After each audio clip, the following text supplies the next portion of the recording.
Ethiopia से आए संकट की, क्योंकि इथियोपिया में हेलीगुब्बी ज्वालामुखी में विस्फोट हुआ और इतना भयानक विस्फोट हुआ कि उसके बाद राख के बादल 4300 किलोमीटर दूर भारत तक पहुंच गए हैं। राख का गुबार राजस्थान, हरियाणा और दिल्ली के कुछ हिस्सों तक फैल चुका है। राख की वजह से कई फ्लाइट्स कैंसिल हो गई है।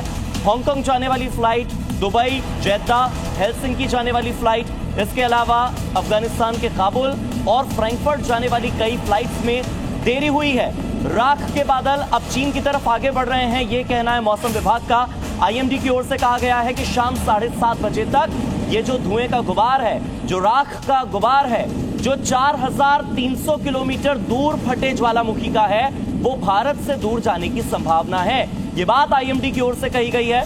आपको बता दें कि ये इथियोपिया यानी कि अफ्रीकी कॉन्टिनेंट का एक देश, जहां पर 12,000 साल बाद ज्वालामुखी विस्फोट हुआ और तकरीबन 15 किलोमीटर ऊपर तक जो लावे का गुबार है वो उठता चला गया। सोचिए 12,000 सालों तक इसके अंदर लावा धधक रहा था और जब ये पहली बार ज्वालामुखी फटा तो उसके बाद राख का गुबार भारत तक आया। भारत के राजस्थान में, हरियाणा में, दिल्ली में राख के बादल छाए हुए थे और कल शाम से ही ये बादल देखे जा रहे थे दिल्ली में भी। अब अनुमान है, ऐसी संभावना है कि ये जो बादल हैं राख के, ये आगे बढ़ेंगे और चीन की तरफ जाएंगे। इस वजह से कई ऐसी फ्लाइट्स हैं जो कि डिले हुई हैं। भारत में कई ऐसी फ्लाइट्स हैं जो कि कैंसिल हुई है। ये तस्वीरें वाकई भयावह हैं। इथियोपिया में जो ज्वालामुखी फटा है, ये उस ज्वालामुखी की तस्वीरें हैं। 12,000 साल बाद ज्वालामुखी फटा और राख का 15 किलोमीटर ऊंचा गुबार उठा। 4300 किलोमीटर दूर दिल्ली तक ये गुबार पहुंचा।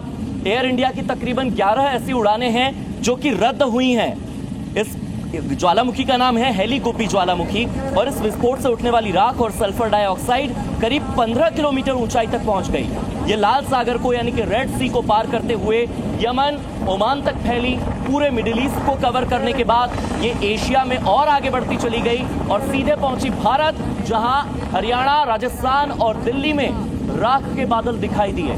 सोचिए, अफ्रीका में विस्फोट हुआ ज्वालामुखी में और राख के बादल 4300 किलोमीटर दूर भारत की राजधानी दिल्ली तक पहुंचाए। ये तस्वीरें जिसने भी देखी वो हैरान रह गया। ये तस्वीरें सोशल मीडिया पर भी काफी वायरल हैं। दो तस्वीरें हम आपको दिखा रहे हैं। एक तस्वीर हमारे देश से 4300 किलोमीटर दूर अफ्रीकी कॉन्टिनेंट के देश इथियोपिया की है, जहां पर यह ज्वालामुखी में विस्फोट हुआ। ज्वालामुखी हेलीगुब्बी ज्वालामुखी, और 12,000 साल बाद जब अचानक ये रविवार को फटा तो तकरीबन 4300 किलोमीटर दूर दिल्ली के आसमान में भी इथियोपिया से जो राख आई उसका बादल छा गया। ये राख भारत से अब धीरे धीरे हट रही है, चीन की तरफ आगे बढ़ रही है। India met sky weather alert ने इसके बारे में जानकारी दी है। इस गुबार की वजह से एयर इंडिया ने अपनी 11 उड़ानें रद्द कर दी थी। एक्सपर्ट्स भी बता रहे हैं कि इस गुबार की ऊंचाई इतनी ज्यादा थी कि आम लोगों की जिंदगी पर इसका असर काफी ज्यादा हुआ है। आपको ये तस्वीरें, हम अलग अलग तस्वीरें दिखा रहे हैं। इन तस्वीरों को जिसने भी देखा वो हैरान रह गया। ज्वालामुखी से निकली राख आसमान में कई किलोमीटर तक फैलती चली गई। लोगों पर इसका असर काफी ज्यादा हुआ है और इसका असर आने वाले समय में भी लोगों पर पड़ सकता है, क्योंकि सोचिए कि अगर अफ्रीकी कॉन्टिनेंट में, ये 3 तस्वीरें हम आपको दिखा रहे हैं, अफ्रीकी कॉन्टिनेंट का एक देश है, वहां का असर जब भारत और चीन पर हो सकता है तो इसका अंदाजा लगाइए कि मिडिल ईस्ट में इसका असर कितना ज्यादा होगा। इसका असर खुद इथियोपिया में कितना ज्यादा होगा। राख का गुबार इतना बड़ा कि कई अंतर्राष्ट्रीय फ्लाइट्स को रद्द करना पड़ा।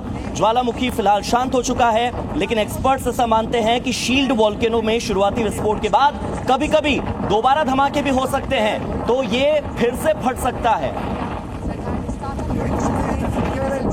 और चलिए अब आपको हम बताते हैं कि पूरी खबर विस्तार से समझनी जरूरी है कि हुआ क्या है। दरअसल इथियोपिया का हेलीगुब्बी ज्वालामुखी जो है वो 12,000 साल बाद अचानक से रविवार को फटा और इसका असर भी हम आपको बता रहे हैं। जो राख है वो 15 किलोमीटर ऊंचाई तक पहुंची और इसके बाद यमन और ओमान तक ये राख फैलती चली गई। जहां तक भारत पर इसके असर की बात की जाए तो सोमवार रात तक ये राख उत्तर भारत के आसमान में फैल गई। सोचिए, इथियोपिया अफ्रीकी देश है और इथियोपिया से 4300 किलोमीटर दूर भारत की राजधानी दिल्ली के आसमान में छा गया पूरा राख का गुबार। राजस्थान हो, हरियाणा हो, आसमान में ये राख फैल गई। जमीन से 8 किलोमीटर से भी ज्यादा ऊंचाई पर राख के बादल नजर आए। इसके बाद इसका असर क्या हुआ, भारत पर असर हम आपको बता रहे थे, अब हम आपको बताते हैं कि उड़ानों पर इसका असर क्या हुआ। एयर इंडिया की 11 फ्लाइट्स ऐसी हैं जो कि रद्द हो गई। अकासा एयरलाइन की फ्लाइट को रद्द करना पड़ा है। जेद्दा जाने वाली फ्लाइट, कुवैत जाने वाली फ्लाइट, अबू धाबी जाने वाली फ्लाइट कैंसिल हो गई। अब ऐसे में आपके मन में जो सवाल है वो ये कि आखिर ये संकट कब खत्म होगा, ये कब एंड होगा? तो आपके इस सवाल का जवाब दे दें, चीन की तरफ ये राख का गुबार बढ़ रहा है। शाम 7:30 बजे तक भारत से इस राख के गुबार के दूर जाने की संभावना है। हालांकि मौसम विभाग के मुताबिक राख के बादल 150 किलोमीटर की रफ्तार से आगे बढ़ रहे हैं। ये जमीन से 8 किलोमीटर से भी ज्यादा ऊंचाई पर हैं और इसीलिए इसकी रफ्तार बहुत तेज है। ये वोल्केनिक आश इथियोपिया से येमेन, ओमान होते हुए, अरेबियन सी होते हुए कल शाम को गुजरात और राजस्थान के पास पहुंचा। इसके बाद नॉर्थ वेस्ट इंडिया होते हुए फिर ईस्टर्न इंडिया की तरफ बढ़ रहा है। काल मध्यरात्र को दिल्ली के आसपास पहुंचा था और अभी ईस्टर्न इंडिया और नॉर्थ ईस्टर्न स्टेट्स होते हुए चाइना की तरफ आगे बढ़ रहा है और इसका गति का रफ्तार है लगभग 100 से 150 किलोमीटर प्रति घंटा।